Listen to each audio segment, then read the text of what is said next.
Magandang umaga mga kumare ko. Ayan mga kumare, maaga pong gumising si Inday para po mag-ayos ng mga paninda.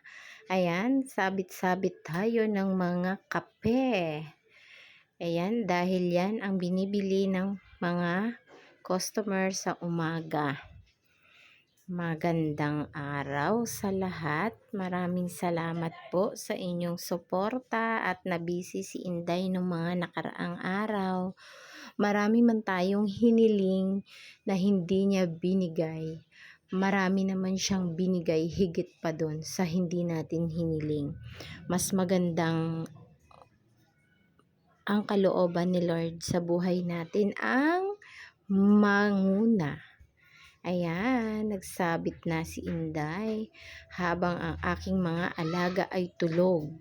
5:30 po ako nagising dyan. Nilabas ko na po yung itlog at hindi ko nilabas sa may labas talaga kasi nga po mainit.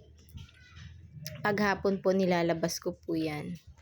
Ayan na. Oh, dito na ako. Malapit na akong matapos sa pag-aayos at mamaya ay meron nang bibili niyan. At maya-maya naman ako ay magluluto ng aming tanghalian. Ayan, mainit po sa labas. Ayan, ay nako, napakahirap po pala talaga ang magkaroon ng tindahan.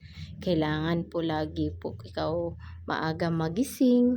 Kailangan alam mo yung gusto ng customer. Pag wala po sa paninda ko, nililista ko para sa susunod na mamimili ako ay bibilhin ko siya. Ayan no, ako lang mag-isa dyan. Nakikinig po ako ng sound habang ako ay nag-aayos. Oh, hindi ko naman in-expect na magkaroon ako ng tindahan. Siguro si Lord na ang nagbigay ng way nito. Maraming salamat Lord sa kalooban mo talaga. Ayan, napakainit po ngayon, kaya tayo po ay mag-ingat at kung maaari ay huwag tayong lumabas ng bahay. Sobrang init. Pagdating ng hapon pwede na kasi nga hindi nagaano. Ayan na, oh, malapit na akong matapos dyan mag-ayos. Kailangan kasi sama-sama para pag tiningnan mo, pag hinanap ng customer o mabilis mo lang makikita. Sama-sama ang lahat ng mga pampalasa, magic sarap, ginisa, tapos yung mga sampalok mix, magkakasama yan. Diaper magkasama, mga tinapay, mga biscuit magkasama siya, mga coke, mga tubig, magkasama sila. Ayan guys, ayan oh.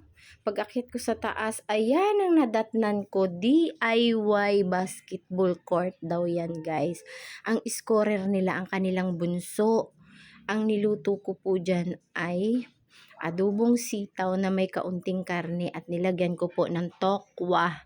Pinirito ko muna bago ko inilagay. Masarap guys. Maraming salamat po sa panonood. God bless.